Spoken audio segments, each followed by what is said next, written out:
Friends, good morning. आपका एक बार फिर ऑनलाइन क्लासेस में, केमिस्ट्री ऑनलाइन क्लासेस में स्वागत है। हमारा जो टॉपिक कंटिन्यू चल रहा था वो फिनोल बनाने की विधियां हम कंप्लीट कर चुके थे।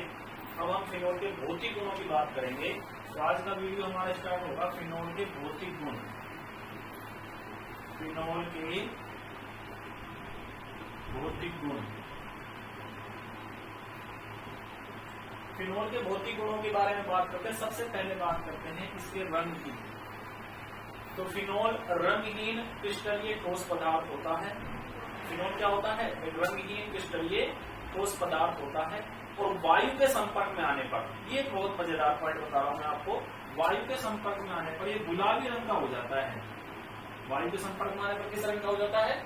गुलाबी रंग का। गुलाबी रंग का क्यों हो जाता है? पैरा बेंजोक्विनोन बनाने के कारण। पैरा बेंजोक्विनोन बनाने के कारण इसको पूछा जाता है एग्जाम में। फिनोल गुलाबी रंग का होता है क्यों? पैरा बेंजोक्विनोन बनाने के कारण, जिसका फॉर्मूला ये होता है। पैरा बेंजोक्विनोन का फॉर्मूला क्या होता है? जो मैंने आपको अभी दर्शाया है, इसको बोला जाता है पैरा बेंजोक्विनोन। ठीक है, तो मैंने आपको बताया कि फिनोल सामान्यतः रंगहीन क्रिस्टलीय ठोस पदार्थ है, लेकिन वायु के संपर्क में आने पर कैसा हो जाता है? गुलाबी रंग का हो जाता है। किसके कारण? पैरा बेंजोक्विनोन बनने के कारण। ये पूछा भी गया प्रश्न है अपने बोर्ड एग्जाम में, माध्यमिक शिक्षा बोर्ड एग्जाम में पूछा है कि फिनोल गुलाबी रंग का किसके कारण होता है, किस यौगिक बनने के कारण होता है? तो आपका आंसर होगा पैरा बेंजोक्विनोन बनने के कारण। तो ये आपको क्लियर है। नेक्स्ट बात करते हैं इसकी जल में विलेयता की। जल में विलेयता। फिनोल जल में आंशिक रूप से विलेय होता है। कैसे होता है? आंशिक रूप से विलेय होता है। क्यों होता है? क्योंकि कोई भी हाइड्रोकार्बन यौगिक होता है, जब वो जल में विलेयशील होता है तो उसका कारण होता है उसके द्वारा निर्मित होने वाला हाइड्रोजन बंध। और हाइड्रोजन बंध आपको पता है दो प्रकार के होते हैं। एक होता है अंत्य अणुक हाइड्रोजन बंध, अंत्य अणुक हाइड्रोजन बंध, और दूसरा होता है अंतरा अणुक हाइड्रोजन बंध। अंत्य अणु को तो कहा जाता है इंटरमोलिक्यूलर हाइड्रोजन बॉन्ड, और इसको कहा जाता है इंट्रामोलिक्यूलर हाइड्रोजन बॉन्ड।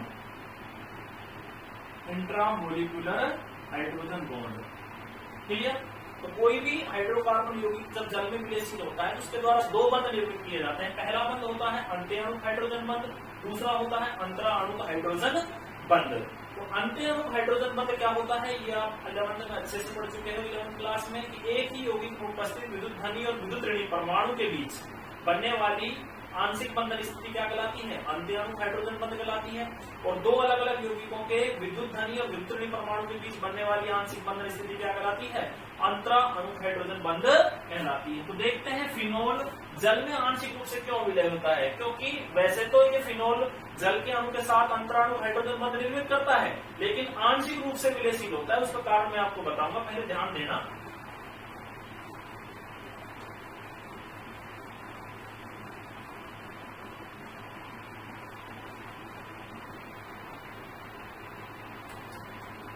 देखो, ये मैंने ले लिया फिनोल OH, ठीक है। ये जल का मोल देखो H2O, ये ऑक्सीजन, ये हाइड्रोजन और ये हाइड्रोजन, H2O, ये OH फिनोल। ये डेल्टा क्या हो गया? प्लस, और ये डेल्टा माइनस। तो दो अलग अलग यौगिकों के विद्युत धनी विद्युत ऋणी। आगे की नेक्स्ट की बात करूंगा तो देखो, ये फिर से फिनोल क्या हो जाएगा? 6H5OH। ये फिर से जल का मोल हो जाएगा OHH। इस तरह से लगातार श्रृंखला जुड़ती हुई चली जाएगी। ठीक है, तो जुड़ती हुई चली जाएगी तो उस स्थिति में क्या होगा? ये तो क्या हो गया? आंशिक धनावेशित, और ये हो गया आंशिक ऋणावेशित। और दोनों के बीच में जो बॉन्डिंग स्थिति बन रही है उसको कहा जाता है अंतरा अणुक हाइड्रोजन बंध। ठीक है, अब ये कैसा होता है? दुर्बल प्रकृति का होता है। कैसा होता है? दुर्बल प्रकृति का। यानी कहने का अर्थ ये है, दुर्बल प्रकृति का होने के कारण ये जल में क्या हो गया? आंशिक रूप से विलय हो गया। कैसे रूप से हो गया? आंशिक रूप से विलयशील हो गया। लेकिन क्या होता है, ये आंशिक रूप से विलयशील क्यों होता है? क्योंकि ये फेनिल समूह है, और फेनिल समूह एक हाइड्रोकार्बन बड़ा समूह है। कैसा समूह है? हाइड्रोकार्बन एक बड़ा समूह है, जिसके कारण ये कैसा होता है? जल विरोधी होता है। कैसा होता है? जल विरोधी। यानी R के स्थान पर अगर CH3 होता या C2H5 होता तो भी क्या होते हैं, जल विरोधी। और ये तो क्या है, C6H5 है, तो ये तो और भी बड़ा ग्रुप हो गया। तो इसका मतलब क्या है, ये जल विरोधी ग्रुप है। अगर हाइड्रोकार्बन की संख्या किसी भी अंतराणु हाइड्रोजन बॉन्डिंग में बढ़ती है तो हमेशा जल में विलेयता घटती है, हमेशा जल में विलेयता घटती है। इसलिए क्योंकि फेनिल समूह एक बड़ा समूह है और बड़ा समूह होने के कारण कैसा हो गया, ये जल में विरोधी हो गया। इसलिए फिनोल जल में आंशिक रूप से विलयशील पाया जाता है। तो आपको पता चल गया होगा, ये डेल्टा प्लस, ये डेल्टा माइनस और उनके बीच में बनने वाली बॉन्डिंग स्थिति क्या कहलाती है, दुर्बल अंतराणु हाइड्रोजन बंध। दुर्बल क्यों हो गया, तो फेनिल समूह किसका काम कर रहा है, यहाँ पर जल विरोधी का काम कर रहा है। इसलिए अगर R बराबर C3H3 या C2H5 होता तो भी वो जल विरोधी का काम करते हैं। इसलिए कोई भी हाइड्रोकार्बन समूह में अगर फेनिल समूह की संख्या और एल्किल समूह की संख्या बढ़ती है तो जल में विलेयता घटती है। तो फिनोल आंशिक रूप से जल में कैसा होता है भाई, विलयशील होता है। क्लियर। आगे हम बात करते हैं फिनोल के गलनांक एवं क्वथनांक। फिनोल के गलनांक एवं क्वथनांक, ठीक है। Melting point and boiling point. गलनांक और क्वथनांक की बात जब हम करते हैं तो गलनांक और क्वथनांक फिनोल के समान अनुभार वाले हेलोएरीन व ईथरों से उच्चतर पाए जाते हैं। कैसे पाए जाते हैं, उच्चतर पाए जाते हैं। फिनोल का जो गलनांक होता है वो 315 केल्विन होता है और इसका क्वथनांक जो होता है वो 455 केल्विन होता है। यानी ये तो इसका क्वथनांक होता है और ये इसका गलनांक होता है। लेकिन समान अनुभार वाले हेलोएरीन और ईथरों से क्या पाए जाते हैं, उच्चतर पाए जाते हैं। जिनका अनुभार फिनोल के अनुभार के लगभग बराबर पाया जाता है उनसे भी ये उच्चतर पाया जाता है। क्यों पाया जाता है, क्योंकि फिनोल के द्वारा निर्मित होने वाला अंतराणु हाइड्रोजन बंध एक प्रबल प्रकृति का होता है। कैसा होता है, प्रबल प्रकृति का। क्यों होता है, देखो मैं आपको बताता हूं। ये फिनोल है OH, ठीक है। दूसरा फिनोल का मोल लूंगा तो मैं O, ये C6H5 और ये H, ये डेल्टा प्लस और ये डेल्टा माइनस, इस तरह से लगातार। अगला बात करूंगा तो अगला क्या होगा, देखो ये क्या हो गया, इसका डेल्टा धनावेशी प्लस, अगला फिनोल का क्या होगा C6H5OH, ये माइनस। इस तरह से लगातार देखो, ये फिनोल है, ये दूसरा भी फिनोल है, ये तीसरा भी फिनोल है। तो श्रृंखला लगातार जुड़ती हुई चल रही है क्योंकि ये डेल्टा प्लस हो गया, ये डेल्टा माइनस होगा। इनके बीच निर्मित होने वाला बंध क्या होगा, एक प्रबल अंतराणु हाइड्रोजन बंध होगा। प्रबल अंतराणुक हाइड्रोजन बंध होगा। और प्रबल अंतराणु हाइड्रोजन जो बंध होता है उसके कारण इसको तोड़ने के लिए, क्योंकि जल के अणु तो कैसा, जल के अणु के साथ तो कैसा बन रहा था, दुर्बल। क्योंकि जल के अणु के साथ कैसा बन रहा था, दुर्बल। क्योंकि जल में विलेयता की बात करते हैं तो फिनोल जल में आंशिक रूप से विलयशील होता है। क्यों होता है, क्योंकि उसमें जल अणु के साथ जो फेनिल समूह है वो किसका काम कर रहा था, जल विरोधी का। लेकिन इसमें तो क्या है, समान फिनोल अणु है, समान फिनोल के मोल्स हैं और समान फिनोल्स के मोल्स के बीच में कैसा बंध बन रहा है, प्रबल अंतराणु हाइड्रोजन बंध, जिसको तोड़ने के लिए क्या दी जाती है, अतिरिक्त ऊर्जा दी जाती है। इसलिए फिनोल का जो गलनांक होता है, क्वथनांक होता है, वो समान अनुभार वाले हेलोएरीन और ईथरों से उच्चतर पाया जाता है। तो मैंने फिनोल के भौतिक गुणों में रंग एवं गंध की बात की, जल में विलेयता की बात की, MP और BP की बात की, ठीक है। चौथा पॉइंट जो होता है, फिनोल एक प्रतिरोधी रसायन के रूप में माना जाता है, प्रतिरोधी एंटीसेप्टिक के रूप में माना जाता है। ये भी एक इससे बहुत सारे एंटीसेप्टिक पदार्थ, फिनाइल वगैरह और भी कोई कीटनाशक प्रोसेस एलिमेंट्स बनते हैं, कंपाउंड बनते हैं जो हमारे दैनिक जीवन में, daily use in chemistry life, यानी रसायन विज्ञान का डेली जीवन में हमारा उपयोग किया जाता है, जो प्रतिदिन हम यूज में लेते हैं। तो ये फिनोल के क्या थे, भौतिक गुण। अब फिनोल के रासायनिक गुणों की बात करते हैं। तो मुझे आशा है कि फिनोल के भौतिक गुण आपको अच्छे से समझ में आ गए होंगे। फिनोल के रासायनिक गुण,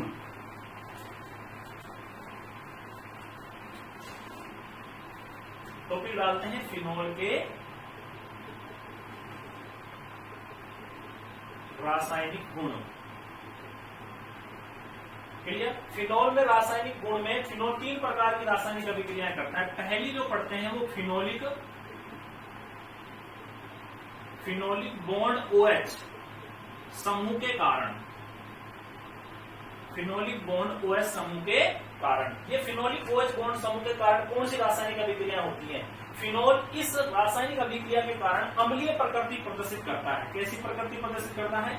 अम्लीय प्रकृति, एसिडिक नेचर, अम्लीय प्रकृति प्रदर्शित करता है। कैसे करता है फिनोल अम्लीय प्रकृति प्रदर्शित? देखो, सबसे पहले मैं फिनोल में अनुनाद को रिप्रेजेंट करता हूं। फिनोल में अनुनाद, रेजोनेंस स्ट्रक्चर ऑफ फिनोल। देखो ये फिनोल है, ठीक है। बेंजीन वाले में एकांत क्रम में डबल बॉन्ड और ऑक्सीजन पर कितने लोन पेयर पाए जाते हैं? 2 लोन पेयर। अब इसमें स्थिति क्या होती है आपको पता है, ये किससे जुड़ा हुआ है? sp2 संकरित कार्बन परमाणु से जुड़ा हुआ है। और जो sp2 संकरित कार्बन परमाणु है ये इलेक्ट्रॉन आकर्षी है। कैसा है? इलेक्ट्रॉन आकर्षी है। और इलेक्ट्रॉन आकर्षी होने के कारण ये फेनिल समूह है, इसका कैसा प्रभाव हो जाता है? माइनस आई, यानी अपनी और इलेक्ट्रॉन को खींचने की क्षमता हो जाती है। देखो इस कार्बन और ऑक्सीजन के बीच में कैसी अवस्था है? संतृप्त अवस्था। इस कार्बन और इस कार्बन के बीच में कैसी अवस्था है? असंतृप्त अवस्था। तो असंतृप्त अवस्था होने के कारण ये भी संतृप्त अवस्था में आना चाहता है, ये कार्बन भी। इसलिए इस लोन पेयर के एक जोड़े को अपनी ओर अगर आकर्षित करता है, यानी सिंगल बॉन्ड पर ये लोन पेयर का जोड़ा जाता है, तो डबल बॉन्ड खिसक कहां जाएगा? ऑर्थो पर जाएगा। कहां जाएगा? ऑर्थो पर जाएगा। ऑर्थो पर जैसे ही जाता है तो चार्ज ऑर्थो पर कैसा चार्ज आ गया? माइनस। अब देखो यहाँ पर कार्बन ऑक्सीजन के बीच में क्या आ जाते हैं? डबल बॉन्ड के लक्षण। और ऑक्सीजन पर चार्ज कैसा आ जाता है? प्लस। और ये क्या हो गया? हाइड्रोजन। एकांत क्रम में क्या बचे हुए हैं? डबल बॉन्ड, ठीक है। देखो दोबारा समझ लो, लोन पेयर के जोड़ा सिंगल बॉन्ड पर जाता है तो डबल बॉन्ड खिसक कर कहां जाता है? ऑर्थो पर। इलेक्ट्रॉन डेंसिटी कहां बढ़ती है? ऑर्थो पर बढ़ती है। इलेक्ट्रॉन घनत्व कहां बढ़ता है? ऑर्थो पर। एकांत क्रम में क्या बच जाते हैं? Double bond. ये बॉन्ड फिर से सिंगल पर अटैक करता है, डबल बॉन्ड खिसक कर कहां जाएगा? पैरा पर। तो पैरा पर चार्ज बताओ कैसा आ जाता है?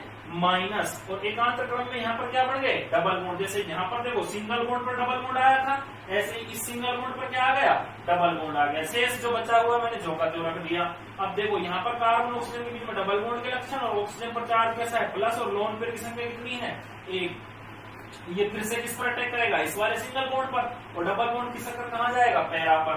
तो पैरा पर स्थिति पर जब जाता है तो नेक्स्ट स्ट्रक्चर क्या होगी? यहाँ पर चार्ज कैसा हो जाएगा? माइनस। यहाँ पर एकांत क्रम में क्या हो गया? Double bond. कार्बन ऑक्सीजन के बीच में डबल बॉन्ड के लक्षण, ऑक्सीजन पर चार्ज प्लस के साथ हाइड्रोजन। फिर से ये किस पर अटैक करेगा? सिंगल पर। और डबल बॉन्ड खिसक कर वापिस ऑक्सीजन पर। तो ऑक्सीजन पर जैसे ही जाता है तो उसी स्थिति में क्या हो जाएगा? देखो एकांत क्रम में यहाँ पर डबल बॉन्ड बढ़ जाएंगे, तो ऑक्सीजन पर लोन पेयर की संख्या वापिस से कितनी हो जाएगी? 2। और ये क्या हो गया? हाइड्रोजन। अब इसमें अनुनाद संकर की बात करेंगे तो देखो पूरी बेंजीन वाले में कार्बन ऑक्सीजन के बीच में क्या है? डबल बॉन्ड के लक्षण। यहाँ पर भी आंशिक ऋणावेश आया, यहाँ पर भी आंशिक ऋणावेश आया, और यहाँ पर भी आंशिक ऋणावेश आया।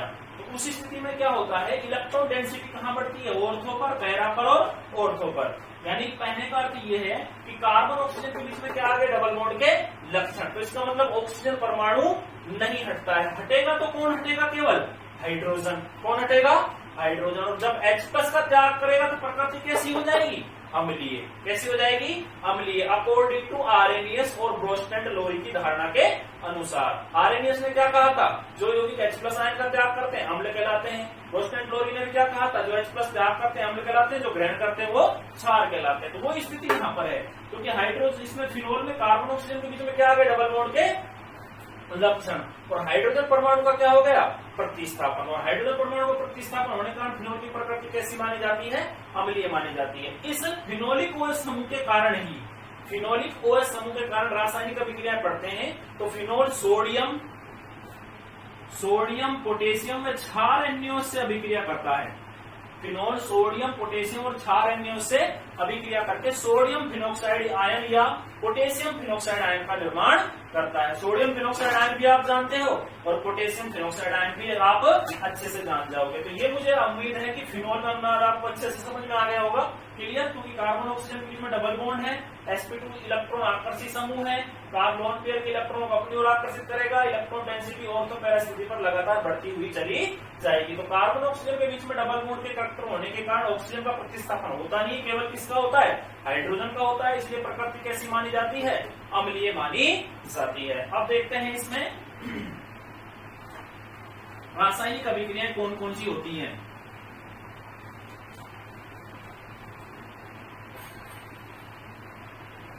पहली है सोडियम धातु के साथ,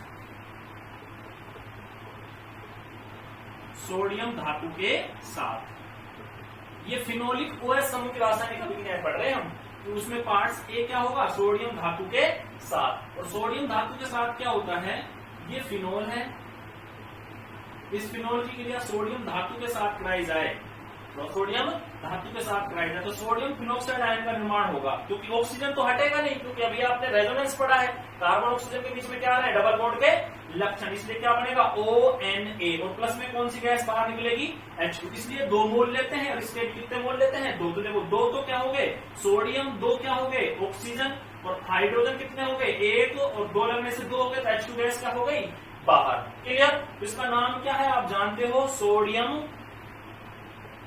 फिनोक्साइड आयन। इस पर चार्ज कैसा होता है माइनस, और इस पर चार्ज कैसा होता है प्लस। क्लियर, दूसरी है पोटेशियम धातु के साथ, तो यहाँ पर क्या हो जाएगा पोटेशियम हो जाएगा, ठीक है, उसका नाम क्या हो जाएगा पोटेशियम फिनोक्साइड आयन। यदि मैं क्षार NaOH के साथ रिएक्शन कराऊं, किसके साथ कराऊं, क्षार NaOH के साथ, तो देखो फिनोल की क्रिया में क्षार NaOH के साथ कराऊंगा, क्षार NaOH, तो देखो सीधा सीधा सा नजर आ रहा है आपको, H2O क्या हो गया बाहर, बचा क्या बेंजीन के साथ ONA, इसका नाम है सोडियम फिनोक्साइड आयन।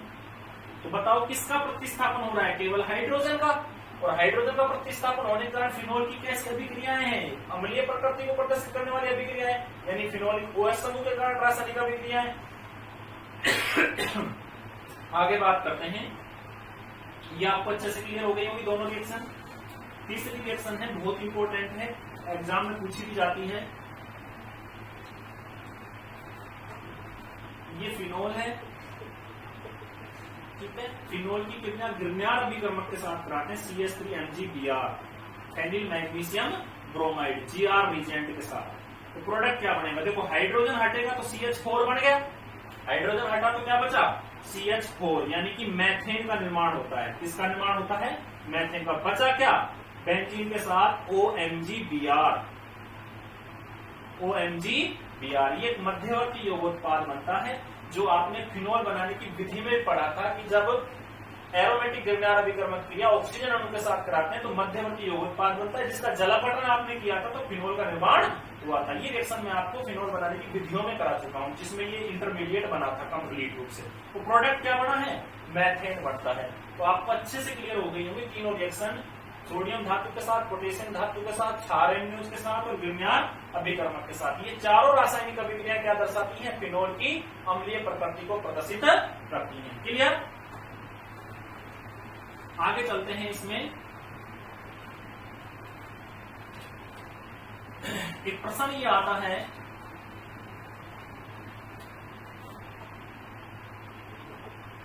आता है, एल्कोहलों की तुलना में फिनोल की प्रबल अम्लीय प्रकृति पाई जाती है। ये प्रश्न आता है, एल्कोहलों की तुलना में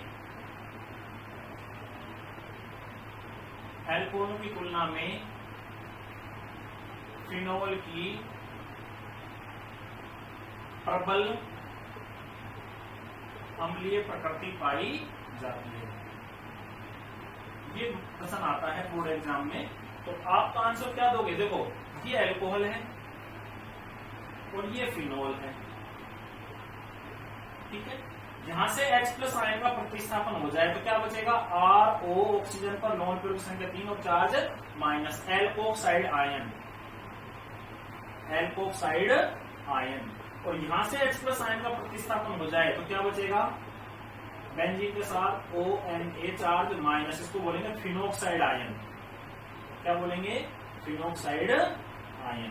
क्लियर, और फिनोक्साइड आयन में क्या पाया जाता है, अनुनाद, क्या पाया जाता है अनुनाद, जबकि एल्कोक्साइड आयन में कोई अनुनाद उपस्थित नहीं होता। इसलिए फिनोक्साइड आयन में अनुनाद उपस्थित होने का स्टेबिलिटी बढ़ जाती है, अम्लीयता का मान भी बढ़ जाता है। इसलिए एल्कोहल की तुलना में फिनोल की प्रबल अम्लीय प्रकृति पाई जाती है। तो फिनोक्साइड आयन में अनुनाद देखते हैं कैसे होता है, इसको मैं क्लीन कर रहा हूं, आपको अच्छे से समझ में आ गया होगा।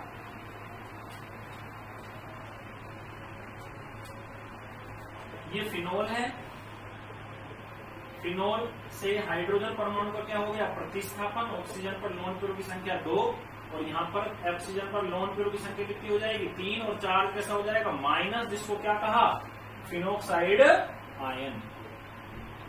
क्लियर, फिनोक्साइड आयन का रेजोनेंस कैसे होगा, मैं रिंग बना देता हूं।